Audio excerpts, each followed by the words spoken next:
I am really excited to announce that I got a shipment of the Wanderer's Tarot in today. So that is one that I have not shown you before. And this is another deck that I just found out about on the Instagram as usual. And so we are gonna unbox this one and then get them posted to the shop. So very exciting stuff. So Wanderer's Tarot is created by Casey Zavala. This is a good sized deck. This is a nice big, they're wide compared to a lot of other decks. Like I was just working with the Oracle of Oddities, which is pretty much a standard size. And here if I put that card over, you can see that these are bigger and wider. So Wanderer's Tarot. And in the back of the box we have the north, south, east, and west. And we have the suits in here, which are, I'm going to have to actually, you know, open the plastic as usual to get in there. And all right, Wanderer's Tarot.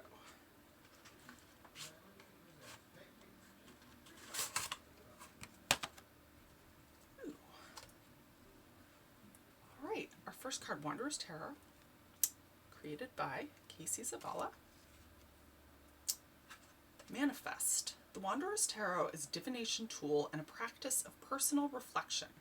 Acquaint yourself with the archetypes of nature and cosmos in order to discover the expansive microcosm within.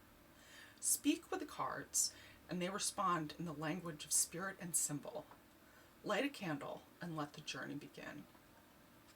Oh, it's actually manifest yourself. Sorry, I wasn't reading that properly. So, the suits. Moons represent emotions, psychic channels related to healing and the tides of water, tied to love and the creative. Stones represent what is harvested and sown in the earth, associated with economy and material wealth. Feathers, the suit of desire and passion, representative of spirit flight and associated with the fire element.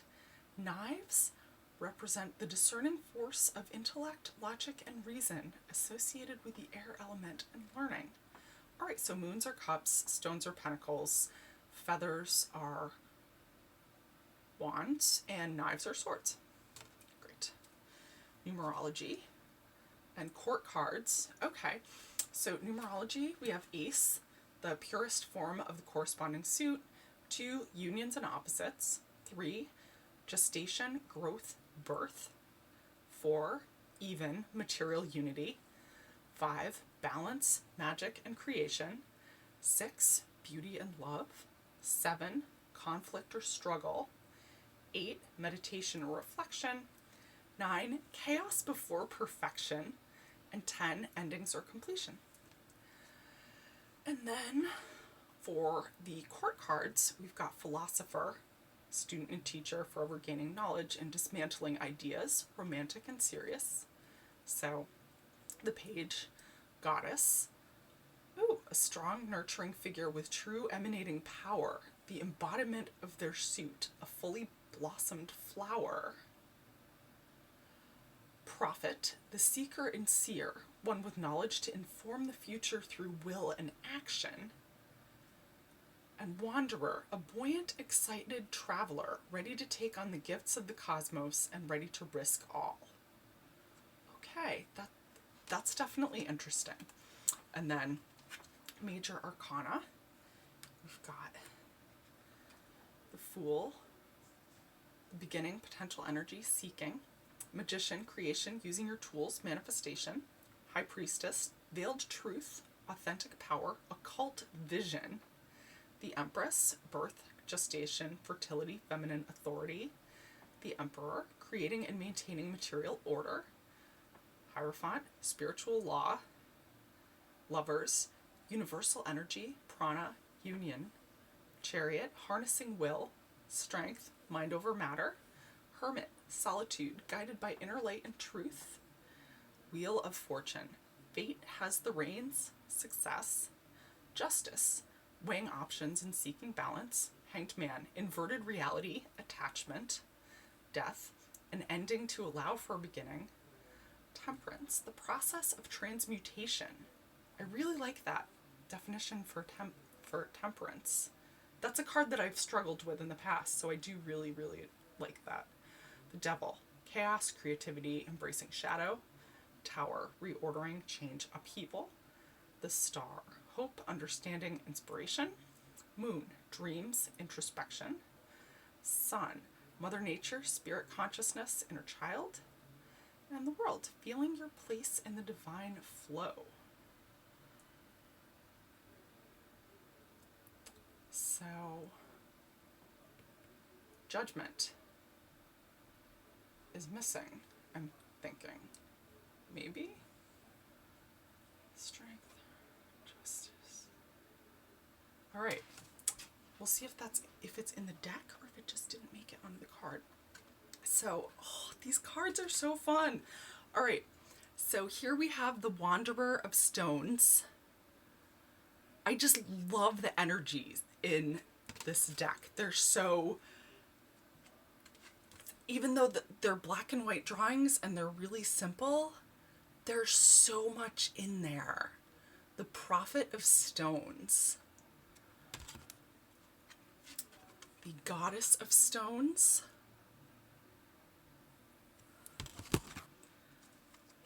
And the Philosopher of Stones. Wow. These are just great. Oh, and the backs of the cards are really cool too. Here are the backs of the cards. That great little artwork on them. And now we have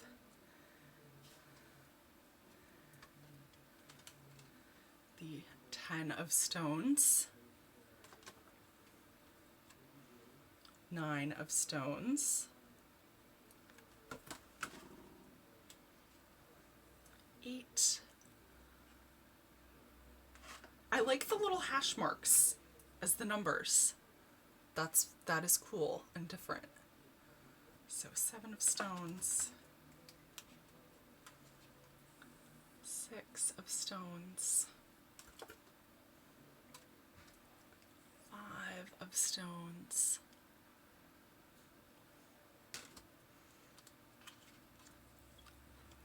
4 of Stones. Oh, I like that little altar. That is very cool. 3. I like the candle. 2. All right, very classic. 2 of Pentacles. Juggling. And the Ace of Stones. All right, now we get into moons or cups.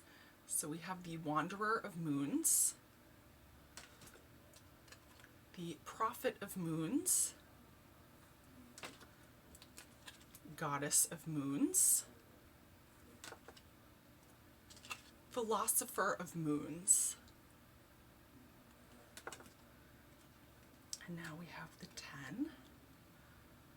And I like that it's got the different moon phases in there. 9,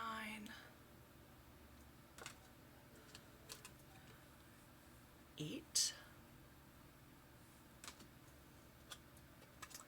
7, 6, 5,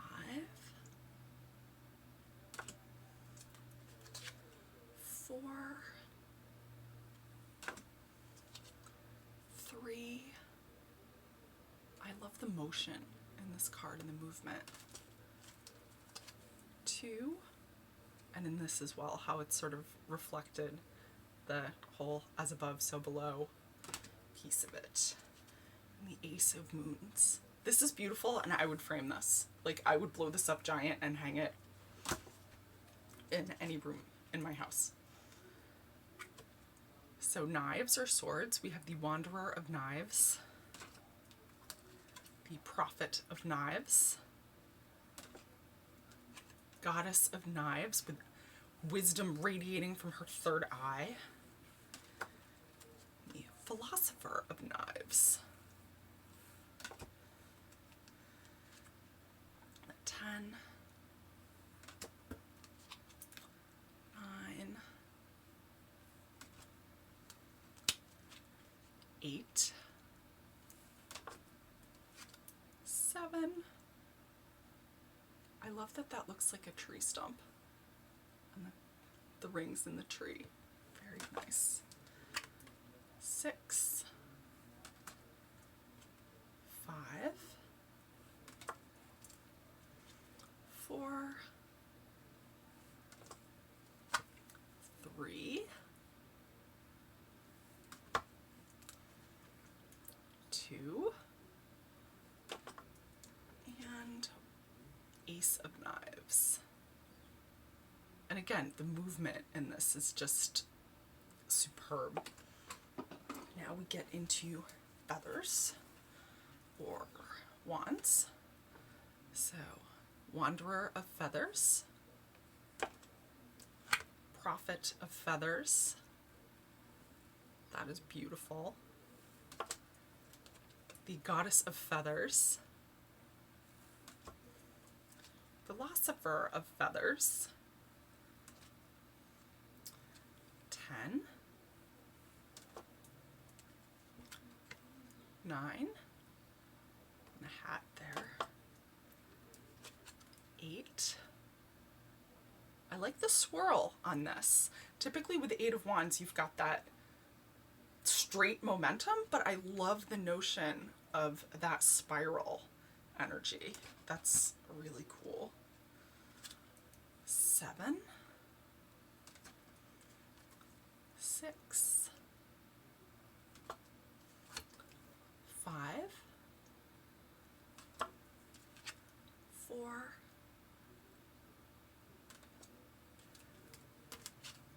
3, 2, and the ace. I love that as the egg hatching. That really is the beginning of the feathers, right? The hatching. Very cool. So now we get into the major arcana. So the World. Oh, and we do have Judgment. So yay, Judgment. Just did not make it onto the little interpretation card, which is probably fine because Judgment, pretty clear. And I do love that rising up and going to the eye. That's very cool. Sun, moon, the star, the tower, the devil, temperance, death, the hanged man, justice, wheel of fortune. I love this. This is another, I would take a giant print of this and hang this in any room in my house because awesome. The hermit, strength, the chariot, the lovers, the hierophant, the emperor, the empress, the priestess, the magician, and the fool. The cardstock on these is good. This is a good quality. Again, not like cardboardy thick, but it's thick and it's got a nice, it does have a glossy finish, but, and plain edges, but you can see this is a good sized, this is definitely a good sized deck. And I'm very excited to work with this one too. I'm definitely going to go charge this in tonight's full moon in Pisces energy. So that will be very fun. Again, this is kind of a, I'm getting the impression from looking at this that this is not really a beginner's deck. This is more of a, you know your cards, or you're super dialed into your intuition and you really read intuitively and you don't rely on a lot of visual cues in the cards. You're really trusting that flow to come through in your readings. So we'll see how that plays out. Again, The Wanderer's Tarot by Casey Zabala.